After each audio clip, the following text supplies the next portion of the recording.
출애굽기 33장 12절에서 23절.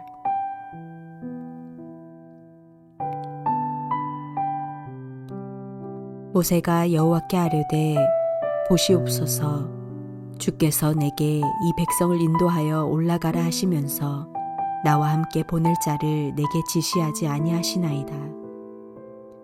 주께서 전에 말씀하시기를 나는 이름으로도 너를 알고 너도 내 앞에 은총을 입었다 하셨사온즉 내가 참으로 주의 목전에 은총을 입었사오면 원하건대 주의 길을 내게 보이사 내게 주를 알리시고 나로 주의 목전에 은총을 입게 하시며 이 족속을 주의 백성으로 여기소서.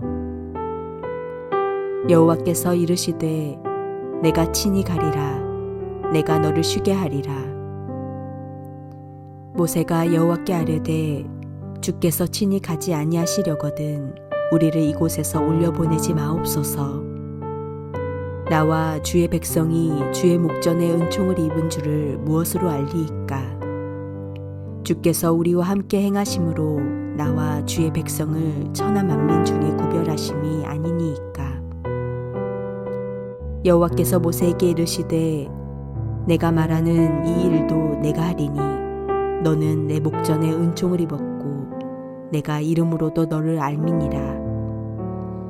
모세가 이르되 원하건대 주의 영광을 내게 보이소서. 여호와께서 이르시되 내가 내 모든 선한 것을 내 앞으로 지나가게 하고 여호와의 이름을 내 앞에 선포하리라. 나는 은혜 베풀 자에게 은혜를 베풀고 긍휼히 여길 자에게 긍휼을 베푸느니라. 또 이르시되 내가 내 얼굴을 보지 못하리니 나를 보고 살 자가 없음이니라. 여호와께서 또 이르시기를 보라, 내 곁에 한 장소가 있으니 너는 그 반석 위에 서라. 내 영광이 지나갈 때에 내가 너를 반석 틈에 두고 내가 지나도록 내 손으로 너를 덮었다가 손을 거두리니 내가 내 등을 볼 것이요 얼굴은 보지 못하리라.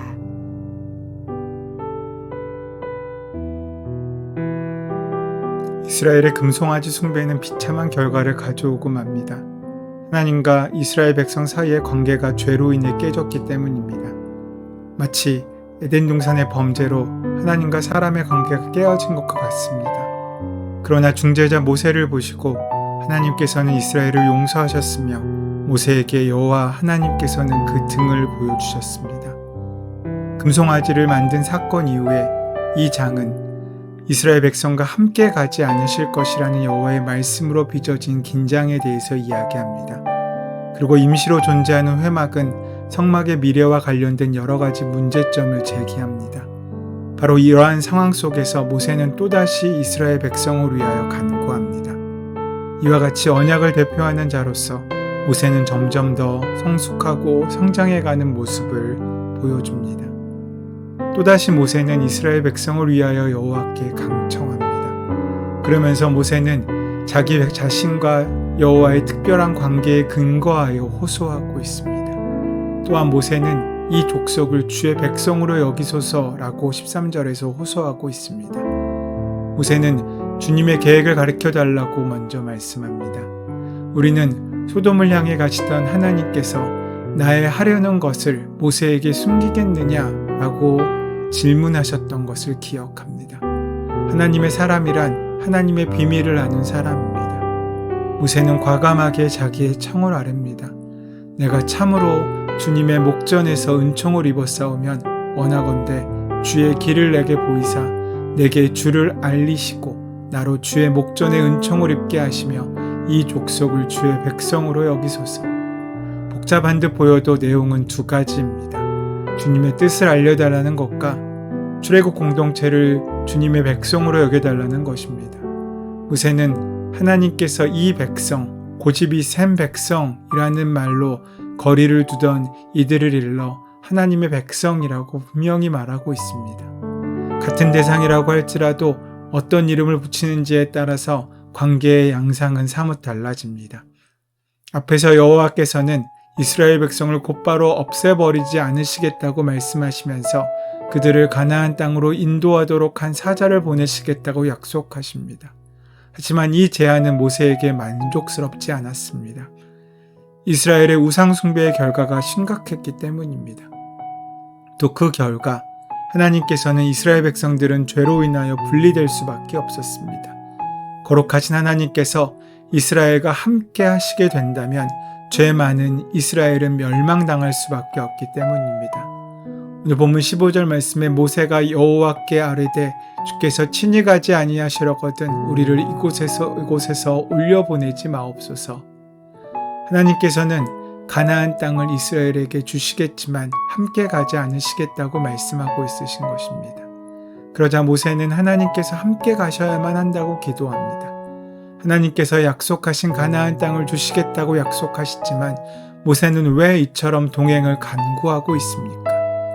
모세의 목적은 약속의 땅 가나안도 소중했지만 하나님께서 이스라엘과 함께하지 않으신다면 아무리 넓고 아름다운 약속의 땅이라고 할지라도 그들에겐 의미가 없고 소용이 없다는 사실을 잘 알고 있었기 때문입니다.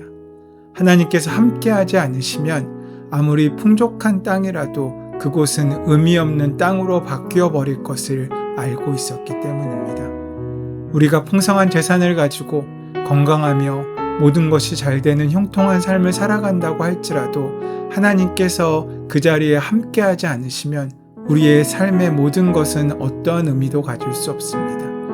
모든 것을 다 가진다고 해도 하나님이 나와 함께하지 않으시면 우리는 실상은 아무것도 가지지 못한 인생이 될 수밖에 없습니다.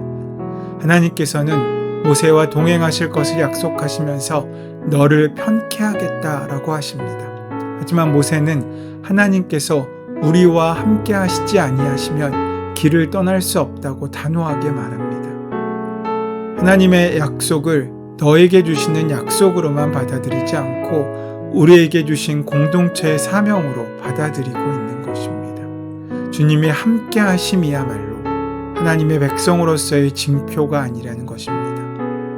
모세는 은총을 약속하신 주님께 하나님의 영광을 보여달라고 청합니다.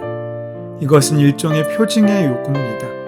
표징을 요구한다는 것은 마음 한구석에 미심쩍음이 있다는 이야기입니다. 이런 상황에서 표징을 통하여 그 마음에 확신을 얻고자 하는 것이었습니다. 하나님께서는 모세의 불신을 꾸짖지 아니하시고 오히려 그의 요구를 받아들이십니다.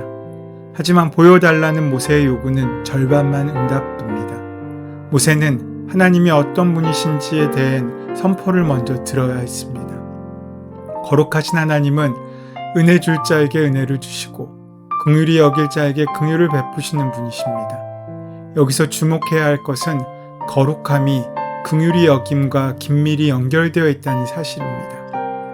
긍휼히 여기는 마음이 없는 거룩함은 있을 수 없는 거짓입니다. 하나님에 대한 이러한 인식을 가진 후에라야 하나님을 보는 일이 의미를 갖게 됩니다.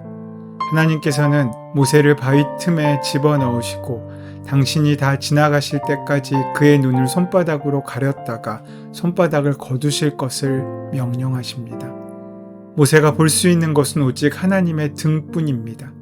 이 말은 하나님이 인간의 지각으로 파악 불가능한 분이라는 사실을 보여주고 있습니다. 우리는 모두 부분적으로만 하나님을 알 뿐입니다. 모세는 여호와가 몸소 그들과 함께 가시도록 강청합니다. 그러자 하나님께서는 이러한 모세의 간청을 받아들이십니다. 그리고 하나님께서는 자신이 그들과 함께 하시겠다는 것을 다음과 같이 입증해 주십니다. 33장 17절에서 34장 28절에서 개별적으로 모세에게 또한 35장에서 40장까지 말씀을 통해 공적으로 성막을 짓는 것을 통해 입증해 주십니다. 모세는 여호와의 영광을 보여달라고 강청했습니다. 하나님을 본다는 것은 개인적으로는 너무나 크고 영광스러운 자랑 같은 일입니다. 하지만 모세는 자신의 개인적인 경험이나 자랑을 위하여 하나님의 영광을 보여달라고 간구한 것이 아니었습니다.